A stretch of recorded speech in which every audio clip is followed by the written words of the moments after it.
It was the mid-1990s, and the Cola Wars were reaching their frenzied, sticky zenith. Coke and Pepsi each poured hundreds of millions of dollars into advertising per year, and Pepsi, fresh off a surge in market share following a series of 1980s marketing blunders by Coca-Cola, was about to commit one of the most notorious PR fiascos in branding history. Now, the more Pepsi you drink, the more great stuff you're going to get. The Drink Pepsi Get Stuff campaign was, at first, a roaring success. Fans of the brand could send in Pepsi Points from the labels of Pepsi products and cash them out for t-shirts, sunglasses, even leather jackets. But the most eye-catching piece of promotion for the campaign, indeed the very hook of the TV commercial, was the tongue-in-cheek announcement that for 7 million Pepsi Points, Pepsi would send you a McDonnell Douglas AV-8B Harrier 2 vertical takeoff jet fighter. Sure beats the bus. Like so many of us 90s kids, Andy Pearson watched the campaign backfire on Pepsi. As a 20-year-old business student from Seattle, collected the Pepsi points he needed to claim the jet, and then took very public action when Pepsi welched on their promise. This, famous advertising faux pas, this unforced error of sorts. What if we set out to just do that thing outright? Because that seems very difficult to do. Now, almost 30 years later, Andy is the VP of Creative at canned water brand Liquid Death. And because sometimes you've just got to go big, they've gone ahead and done what Pepsi never could and actually given away a jet to one lucky customer. In this episode, Andy and I explored the logistics of making that happen. I asked him why the heck Liquid Death would even want to try to recreate the publicity stunt that lost Pepsi the Cola Wars. And with Jeff Beer from Fast Company, we explore the cultural phenomenon of the Pepsi Harrier jet fiasco.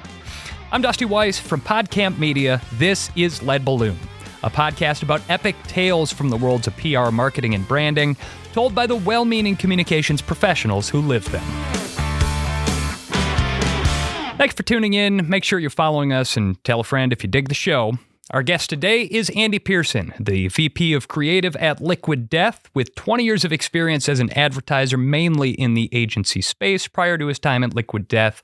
His work has touched other brands like Microsoft, The Gap, Hulu, one of my personal favorites, Guitar Hero, and many others. So Andy Pearson, thank you so much for joining us here on Lead Balloon. Thank you for having me. It's not quite 20 years. That makes me sound very old. So I just want to fact check that right off the bat. It's not quite that long. So go ahead, drop your facts on me. That's confidence. Fine. That's fine. That's good. But no, I feel like you and I are of about the same age. I was born in 85. You were born right around 84. In there too. Yeah. 84. So this is very pertinent to us on a very, very personal level because we were coming of age when soft drink brands started giving away jets. And I don't know about you, but it made an impression on me. But let's talk about Liquid Death for a second. It's one of the fastest growing brands in the world right now. It's creative, its media footprint, one of the wildest, and I say this with love, one of the most deranged. The company was founded in 2018, and a big reason for this meteoric rise is you do crazy crap that people love. Why are you the way that you are? Why is Liquid Death the way we are? Yeah. I think our founder and myself and several other people come from backgrounds in advertising. And I think we see that there's a lot wrong with the industry and a lot of I would say advertising and marketing is a very extractive industry, right? It's usually going to people and asking them to part with their money and not offering a sort of a two-way communication. And so add on top of that, obviously I spent years in agencies. I think by doing that, you come in contact with a lot of great, wonderful, creative people. And you also come in contact with a lot of practices and processes that just are mind-numbingly stupid and really frustrating. And so I think part of what we're doing is to try to maybe correct that and then also use it sort of against itself. I think we're using marketing cliches and marketing problems against itself to kind of self-parody, because to get deep for a second, I think as the internet and media and everything fracture over time, we have less of these cultural touchstones of listening to the same music, consuming the same movies or television or whatever it is. But I think one of the ubiquitous things that we all are forced to experience together is advertising, right? It's the one inescapable force. And so in that way, it is this one thing that everyone has some pretty genuine experience with and probably dislike for. And so I think that's part of the secret to success is how can we make satire of this thing that we are inherently doing ourselves, right? A lot of the things that we wanted to do inherently, we were kind of, over our careers, we were trying to do within the structure.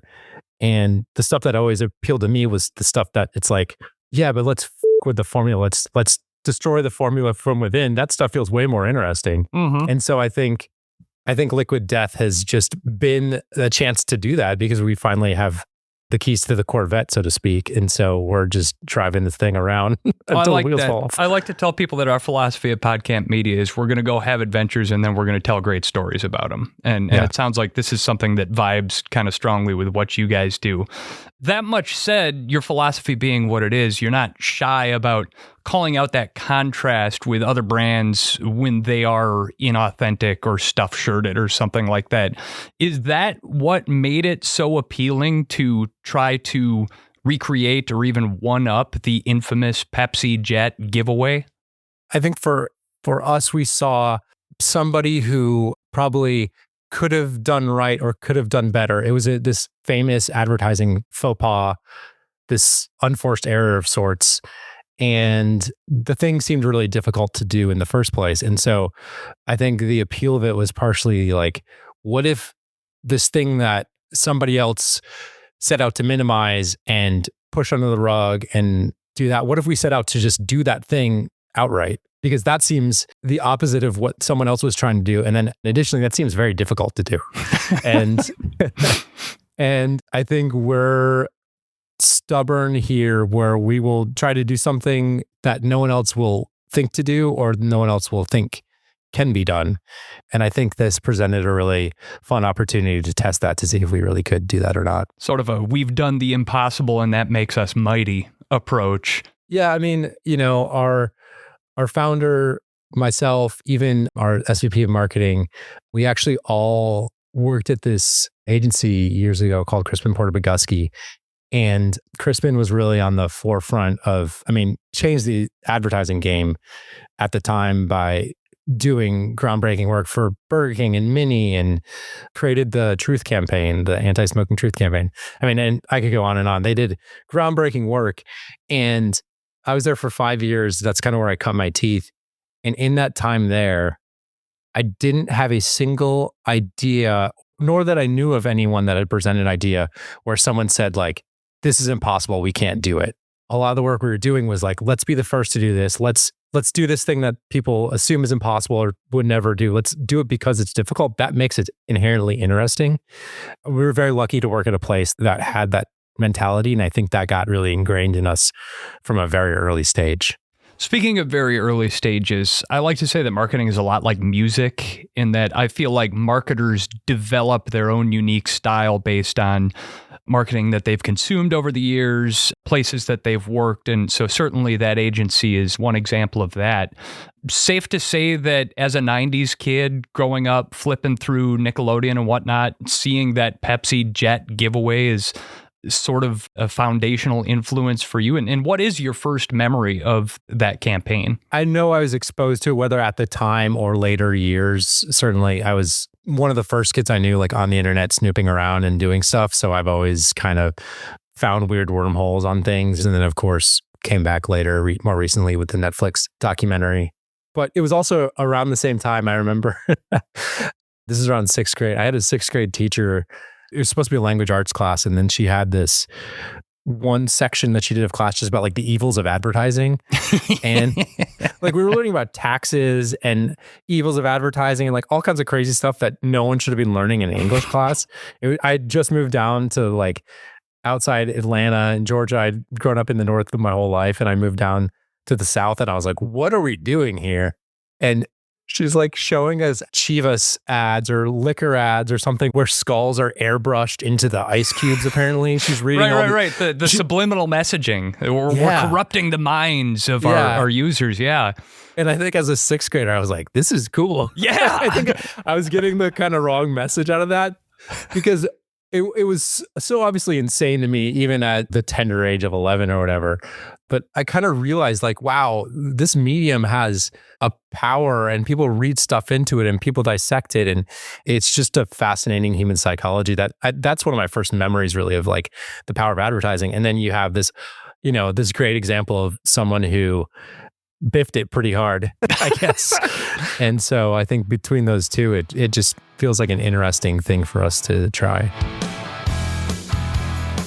I think Liquid Death's decision to give away a jet is hilarious and borderline genius for a couple of reasons. Jeff Beer is a senior staff editor covering marketing, advertising, and brands for Fast Company.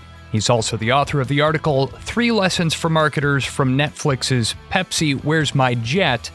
A great documentary, by the way, for anyone interested in learning more about this. One, that it's consistent with Liquid Death's overall approach. If you look at the stunts, both through collaborations, whether it's corpse paint with Elf Cosmetics, or I think it went for like 60 grand an auction, the Yeti casket cooler, like these big stunts that the brand just kind of knows how to mess and play with commercial culture. And also genius because I feel like they took the wind out of any sales that Pepsi might have to reboot it or correct their mistake next year in 2026 on like the 30th anniversary. Just sort of put the final nail in that Pepsi coffin there. But essentially to sort of recap the history of the thing a little bit, the spot in question, this infamous example of brand overreach and then a brand paying the price for their overreach.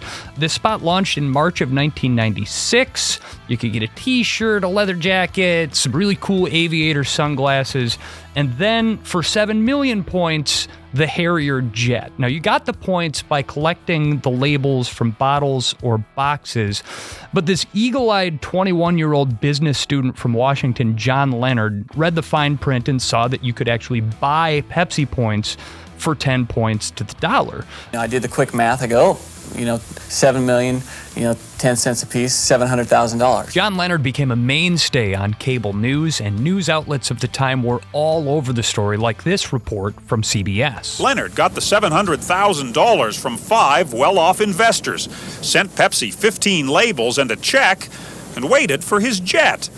Pepsi's response, the ad was just a joke. Tens of millions of Americans and people around the world saw the spot, got the joke, and laughed. Mr. Leonard saw the spot, hired business advisors and lawyers, and decided to take legal action. But Pepsi went to court first, asking that Leonard's claim be declared frivolous. Now Leonard has filed his own suit, demanding the jet. I think he should get the jet. If he drank that much Pepsi, then he probably should. Maybe he is goofy, but they are making those claims, and if they can't back them up, they shouldn't be putting them on air. In case anyone else is thinking of ordering a jet, Pepsi has now raised the number of points needed from 7 million to 700 million. The whole thing was clearly headed for a courtroom, Jeff, but Pepsi actually sued Leonard first to secure a favorable venue for themselves. Leonard countersued them for fraud and breach of contract. And while Pepsi eventually won the court case and subsequent appeals on the ground that, quote, no reasonable person could have believed the company was selling Harrier jets, I would argue that Pepsi lost the moment that they tried to back out of this deal because this story was a news phenomenon. How do you quantify the bad press that this generated? It's really difficult to, and I find it hard to go back pre-social media, pre-internet when it comes to this kind of thing, because I'm sure it was huge, because obviously it was covered by all the newspapers. You can go back and see New York Times archives, LA Times archives, but I actually went back and looked. I wanted to see if the brand damage that I would imagine it caused actually happened. And it seems that, between 96 and 97, relative market share in the US in terms of cases of soda sales between Coke and Pepsi were pretty flat. Like Coke was always more, but I think they maybe went up by 1% over the course of this disaster. it wasn't a huge thing. I do think it still offers some really valuable lessons, obviously in the most extreme form, that marketers could definitely need to not repeat today. Well, let's parse those lessons then, because, and again, you wrote an article that parsed some of the big takeaways from the Netflix documentary that came out a few years back, Pepsi, Where's My Jet? What would you say are some of the big takeaways that really surprised you from that? Well, there were 3 in the article. The first one was trust your creatives. Back in the day, Pepsi worked with an ad agency called BBDO. And if you watch the documentary, you see they have one of the BBDO creative directors in the doc talking about the process. And he actually shows. I found this part fascinating because you really get a look. I was shocked. Jaw on the floor. When he showed the drawings, like the concept drawings. So their original idea was to get a very normal looking kid, even bored, not say ugly kid, but like there's a kid who was on the Sandlot, kind of the goofy, chubby kid from the Sandlot. They wanted that kind of kid. And that's what the drawing depicts, because it just makes it that much more like anybody could win. It elevates the normal to the extraordinary. And then at the same time, because the whole thing's a joke, the jet was always a joke, they wanted to put at the bottom of the screen like, oh, if you collect 700 million points, which is impossible. 700 million, which comes out to $70 million at 10 cents a point, which is twice as expensive as a Harrier jet actually is. And all of a sudden, the whole thing just comes apart if you're actually trying to get the jet. It just inherently makes it impossible. There's no problem if the brand trusts its creatives at this point. The agency creatives were spot on this, but then the executives walk in. Exactly. There's a cliche or a stereotype in marketing advertising where, if you show a client 3 ideas, they're going to pick the worst one. And it's not fair to a lot of creative marketers out there. But this story kind of shows where some of these stereotypes are born, because the clients look at it and they nix the normal looking kid and kind of get a little Tom Cruise lookalike. Then they don't like the way 700 million looks on the screen. Like, that's the reason they changed the number. The quote that made my jaw hit the floor, only because I've heard it from a creative executive in the past, was, "Oh, it's just too busy." Like, I've heard that. I've been in that room. That's an expensive move. So if you're going to have creative agency partners, there has to be a level of trust. You went with them for a reason. Maybe for Pepsi, the reason was they did what you said, but the reason should be that they're bringing something different to the table. And these guys clearly had a vision, and the brand messed it up. And the brand's direct involvement caused this entire problem. That's lesson number 1. Lesson number 2 is do what you say you're going to do. If you say something, you got to do it. I mean, today, I feel like over the last decade, this rule has sort of translated into brands would post kind of funny, whether it's merch or product variations on April Fool's Day. Like, imagine we made ranch popsicles or whatever it is, something wacky. That has morphed into, you can't just make a joke of it, you should actually make the thing. That's what gets people excited. If they could actually buy the joke, that's where the wins come in. Going back to Liquid Death, that's exactly what they do. You say you're going to do something, you got to follow it up. Now, there's a million reasons for Pepsi to not actually give the kid a $35 million piece of military hardware here, but there were other avenues that they could have pursued besides just suing him. 100%. That is maybe the worst reaction. I mean, I wrote back when the doc came out, I mean, people just want to be seen and heard. Imagine this 20-year-old kid got like Pepsi for life for even 2 years and a ride in a jet. Like you said, you flew with the Blue Angels. I mean, imagine they get him in with the Blue Angels. He goes on a ride, gets a joyride, and then gets all the Pepsi gear and a special card that says he gets a free case every week for the rest of his life. I mean, that is way cheaper and a huge brand win. And I guarantee John Leonard would probably drift off into the sunset drinking a Pepsi. I think all brands should do this anyway. If you're trying to build an audience, if you're trying to build an emotional connection with consumers, you have to be able to give them something. And sometimes that's not literally. Sometimes that's you're entertaining them for 30 seconds. Or in this case, you're not suing a guy who is clearly a big customer, clearly was paying attention to your advertising. They broke all three of those rules, and it came back to bite them. Almost 30 years later, again, with an entire documentary on Netflix. Now, you noted that there was not necessarily an immediate impact beyond just like a 1% drop off in market share to Pepsi, but is it possible to make the case that this was the first domino to fall? I mean, Pepsi has seen a precipitous decline in market share over the last 30 years. Is it reductionist to say that the jet spot lost the Cola Wars for Pepsi, or at least sent them in that direction, put them into a tailspin from which they've never recovered? Tailspin, nice. Sorry, I couldn't resist. It was right there. You had to take it.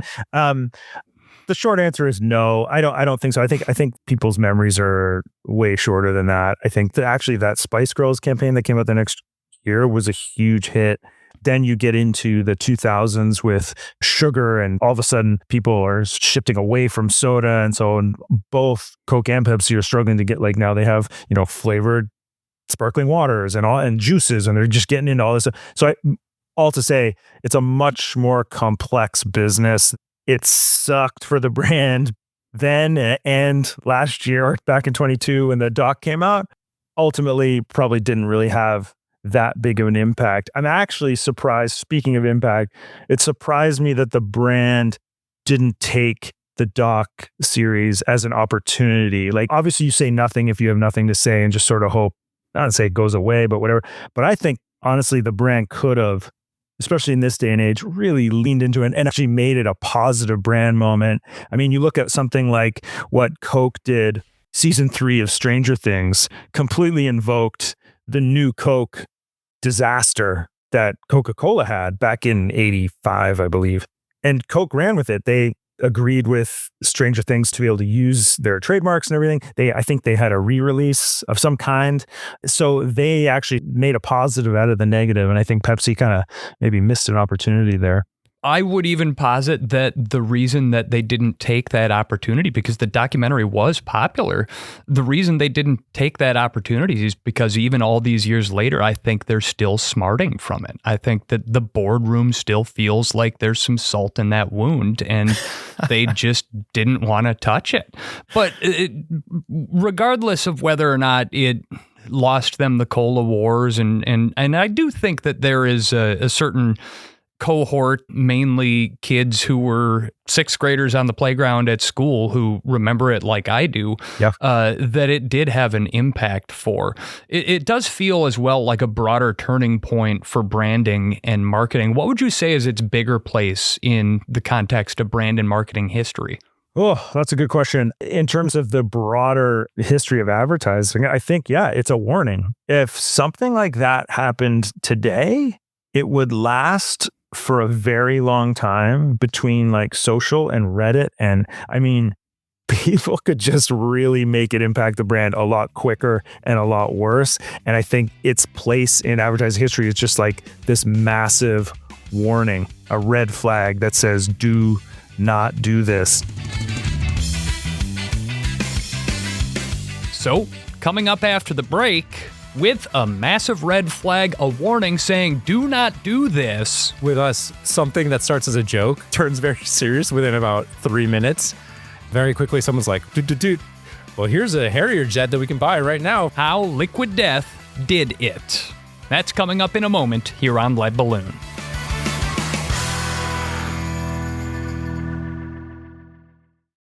There are people out there right now who cannot get enough of your brand, your company. Whatever it is that you're doing, they love it and they want more. They're subscribed to your email list, they follow you on social, and they show up at your events. And they take more if you had a way to give it to them. So what do? Well, have you thought about starting a podcast for those folks? Now, hear me out. If you're running for president, you need 5 million people to slap your bumper sticker on their car, and 50,000 people to go out and knock on doors for you. Those door knockers, they're your brand evangelists. And producing a branded podcast gives them something in-depth to engage with, something to sink their teeth into. Here at PodCamp Media, we help brands tell their story through podcasting. I mean, heck, this show is just pretty much a 45-minute commercial for the agency, but you're still hanging with me. So visit podcampmedia.com and let's start a conversation about how we can leverage podcasting to activate your brand evangelists today. I think you're on mute. Workday's starting to sound the same. I think you're on mute. Find something that sounds better for your career on LinkedIn. With LinkedIn Job Collections, you can browse curated collections by relevant industries and benefits, like flex PTO or hybrid workplaces, so you can find the right job for you. Get started at linkedin.com/jobs. Finding where you fit. LinkedIn knows how. Sergeant and Mr. Smith, you're gonna love this house. Bunk beds in a closet? There's no field manual for finding the right home. But when you do, USAA Homeowners Insurance can help protect it the right way. Restrictions apply. This is Lead Balloon, and I'm Dusty Weiss. Pepsi was, for decades, the second largest beverage brand in the world. And its catastrophic Harrier jet giveaway, a morality tale studied in both marketing and law school classes the world over. But for Andy Pearson, the VP of Creative at canned water brand Liquid Death, and the rest of his team, there was something enticing about that kind of notoriety. So, fast forward 30 years here, you just walked into a pitch meeting with the leadership at Liquid Death and said, hey, you know that publicity stunt that destroyed Pepsi as a brand? We should do that, but actually follow through. How was that pitch received? Well, that pitch didn't happen. That pitch was in a room where we were all just joking and talking about things that are interesting that pop up. We have a good architecture for the way that works. And so in one of these big meetings where we do that, I think someone brought up the documentary and we kind of all laughed about it. And then with us, very quickly, something that starts as a joke turns very serious within about 3 minutes. Very quickly, someone's like, well, I found, well, here's a Harrier jet that we can buy right now for, this. And so once that door's opened, we just, kept running through it. We don't do any pitches. It's all kind of just us bringing some clay together, talking over it, and then very quickly deciding that, hey, this is the right idea, so let's go for it. So there's not that sort of formal process. The creative that accompanied this was absolutely incredible. The video that you put out announcing it, the website, all of it so very on brand, all of it hilarious. Liquid Death is giving away an actual jet. And anyone who's 18 or older like me can win it. Yeah, it's 100% a real jet. You might remember a kid back in the 90s who thought he won a jet from a giant soda company, but then the soda company said it was all a joke. So he took them to court and he lost. But Liquid Death is not joking at all. In fact, they're even throwing in 6 months of free hangar space. They're calling this thing the dehydrator because with a top speed of about 470 miles per hour, it'll relieve you of your bodily fluids and make you empty your stomach. That's why they're also throwing in a year's supply of Liquid Death to help you rehydrate. You just have to walk into a physical store to buy Liquid Death and text a qualified receipt. And get this, every can is an entry. So who wants to puke and pee their pants? I know I do. The more Liquid Death you buy, the more chances you have to own an actual what the fuck?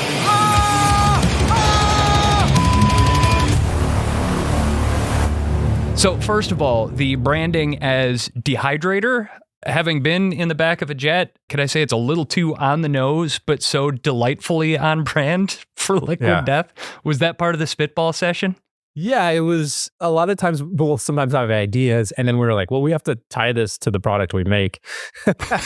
And in this case, we're like, well, maybe it dehydrates you so badly because you're going to puke and pee yourself that you'll have to drink more Liquid Death. So that's where the year's supply of Liquid Death came in as well.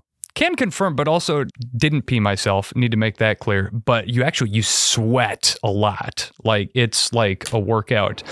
As hilarious and tongue-in-cheek as that is, it's obvious to anyone who watched the spot that you put a ton of thought into the logistics of this thing, because the last thing that you want to do is say you're going to do it and then trip over it in front of the entire public. You don't live that down in 2024, 2025. How did you make sure that you could absolutely 100% pull it off?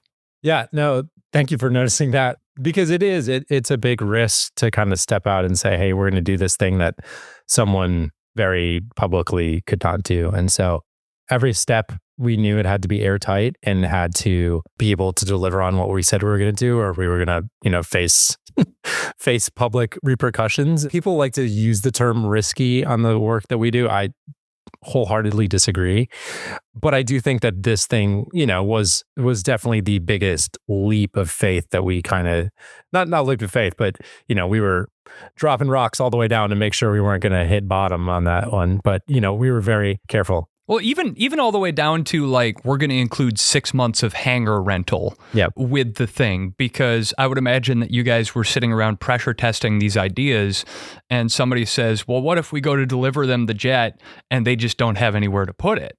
Like all of a sudden there's an opportunity for you to come across as the bad guy there. And you thought through every single one of those possibilities. Yeah, exactly that. And then also, it's like, hey, we want to do this in good faith. And so here's a way to prove that we mean business on this. Does your legal team hate you now? I think this is one of the earlier things that they got involved on. No, it was a lot of logistics in a way that we have not pulled off. And kudos to the team for doing that. I luckily get to be the person that makes a lot of the funny videos, but there was a ton of people behind the scenes that really worked hard on this one to bring it to life. So you drop that out into the wild, and what is the reaction from the public? A lot of people couldn't believe it. We got a ton of press on it. We got news. Actually, my most exciting one was I was listening to Morning Edition on NPR, and they do the little like cold openings, and they randomly mention it. They're like, beverage company Liquid Death is giving away a jet. And I was like, holy shit. That one just kind of caught me off guard because it happened a couple days after we dropped it. So yeah, I mean, we got a massive reaction. And then on top of that, we had a lot of people that really got excited about it, went after it, and were really trying to win the thing, which makes sense, Yeah. No, I mean, I wanted it, but we didn't see a lot of TV commercials about this, but that's not typically the space in which you play anyways. So how did other alternative means, influencers? I mean, you guys dragged a lot of bit of that into promoting this at every step here. How did you build that part of the campaign out? Yeah, so we had our kind of launch video, which got millions of views, a lot of natural spread on that. As we always do, we have, our PR team, our great PR team that helps us out. And then, we worked with some influencers. So we sent Eric out there and his crew to take a ride in it. And some of them passed out as they're doing it. So they got to film that and share that. The only rule is whoever can withstand the most G-force before blacking out wins. All right, here we go. Oh my God. And then we had also our great sales team did a bunch of work in store and our distributors. And there's all kinds of really fun in-store displays where there were like cardboard jets that were hanging from the ceiling in stores and all kinds of stuff. So it was kind of full court press. And obviously a big piece of this was driving people into the stores and getting the retailers on board. And of course, for them, it's like, hey, we're going to give away a jet and have people come into your store and buy it. So a lot of people are really excited about it. Yeah. No, and again, from what I saw, the reception was overwhelmingly positive, overwhelmingly just excitement. But at the end of the day, as marketers, even when we're just going out and doing fun stuff that we think is awesome, we still got to have KPIs. We've still got to track results. We've still got to deliver for the company. And L-39 Albatross jets ain't cheap. I know those retail for somewhere just south of $500,000. We're talking about hangar rentals, jet fuel, pilots' fees, probably a crap load of insurance. All in, I would imagine that you guys were in for millions of dollars on this. So did you hit the KPIs? How much attention would you say you generated? Yeah, I mean, I won't go into distinct numbers on this, but certainly we were extremely pleased by the response we got. Like we said, activating people, getting them in stores, purchasing. We were very happy. And one point of clarification, we did not promise a driver. I believe we said in places driver or pilot not included. Well, yes, yes, certainly. But also the jet has to get from A to B and B to A, and somebody's got to fly it while your influencers are up in it. Correct. So yeah. We had a great pilot who took us up. Pretty sweet gig if you could get it. Yeah. Zach from North Carolina was announced as the winner. What can you tell us about him that we're allowed to talk about? Most importantly, how pumped was he, and what the heck is he planning to do with that jet? Well, I'll just say, yeah, Zach was the winner. Again, to kind of respect his wishes, we're not going to be able to talk more. But I can't really say much more about that. But we were stoked that he won. He seems like a great dude, and we're happy for him. Did you get to make that phone call to tell him that he had won? No. I was like off doing other stuff, but yeah, I believe a legal team reached out and got to do it. A lot of people, it's funny, after the contest ended, it took us a little while to announce the winner. And so you saw a lot of people online that are like, where's the winner? This was all fake. They got us. There was a lot of that. And it was like, no, it's really hard to offer someone to give away a jet. It's not like an easy thing to do. So it's a lot of paperwork there. Yeah. We felt bad that it took so long, because I know people started to question it, but we went as fast as we could to announce the winner and find them. Not that I'm going to tell you how to do your job, but for future reference, sometime in your life, be the person that makes that phone call, because I got to make the call once to tell someone that they had won $5,000. And It's like top 5 moments in my marketing career, followed up, of course, by the horrific realities of getting that paperwork done. But for the moment, like talking to this guy who was out on his tractor in his farm field telling him he won $5,000, it's like, I felt like Vanna freaking White, man. It was great. Yeah, that's awesome. What about you personally? Like, is there some satisfaction for you, Andy, in being able to do something epic that has for so long been viewed as an act of brand suicide for a beverage company? And you guys pulled it off. Yeah. Well, like I said, I mean, we all pulled it off. It was very much a group effort. I just got to luckily be the person to make the videos and do all the other stuff. I think the real people who deserve credit are, like I said, the folks that had to figure out how to source a jet and all the legal behind it and all that stuff. Those are the ones that really pulled it off. I just showed up and made it look like a kid puked in the backseat of a jet or something. When you look back at it and the entire experience of the last 12 months-ish that it's taken to get this thing off the ground, sorry, pun unintended, is there anything that you feel like you've taken away from the experience or learned that's going to make you a better marketer going forward? No, I mean, I think, to answer your question, no. That's rude. No, I mean, I think one of the things that got me excited about this is, as I said up top, we're often doing satire and we're doing parody. And in a way, this was, again, kind of doing both. It was a genuine giveaway, but also kind of poking at industry stuff. And I think this partially showed us that we can expand the palette of stuff that we work with. And I think that's kind of been the Liquid Death story over the last couple of years, where every time we do something, we learn something more and we can apply that to the next thing. And we have other, brand partners or celebrity partners that want to come in and do stuff, and people that we have access to that we never would have if you rewinded back 3.5 years ago when I started, or even 2 years ago, or that. So I think that's the exciting thing to me, is that messing with a giveaway and using that as a vehicle for comedy is kind of a new exciting territory. And I think, there'll probably be other stuff that we do in that similar space. And then there's all kinds of other spaces that open up. So that's sort of the thing to me that's always exciting, is we're trying to conquer all these new spaces. And this just showed us another place we can go with it. Speaking of what's next, what are you guys cooking up for your next big promotion? What should we be watching out for? Who knows? I say that only slightly glibly, but I think the fun that we're having is that we're very methodical about what we do, but we leave the door open for a lot of improv. And so I think we have a ton of exciting stuff on tap for this year, but then we also just see what's going to happen and what's going to walk in. And there's plenty more down the road. I just unfortunately either can't talk about it or don't know what it is yet. That's a fair enough. That's a good answer. Yeah. And if it winds up being something epic, we'll definitely plan to get you back on the horn again to discuss it here. But I've got to say, from my seat as an observer from the outside, just a terrific campaign, incredibly well executed.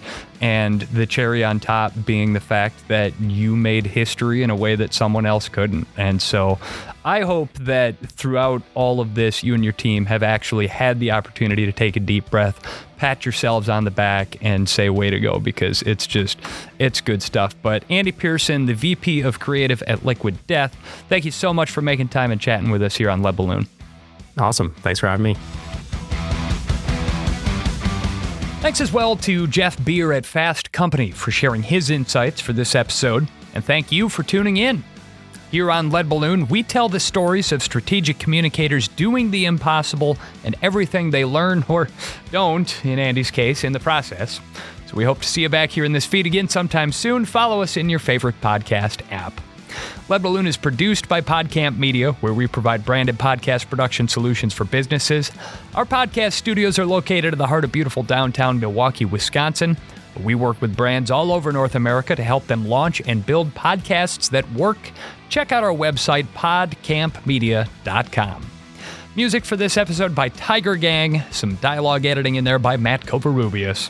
And until the next time, folks, thanks for listening. I'm Dusty Weiss.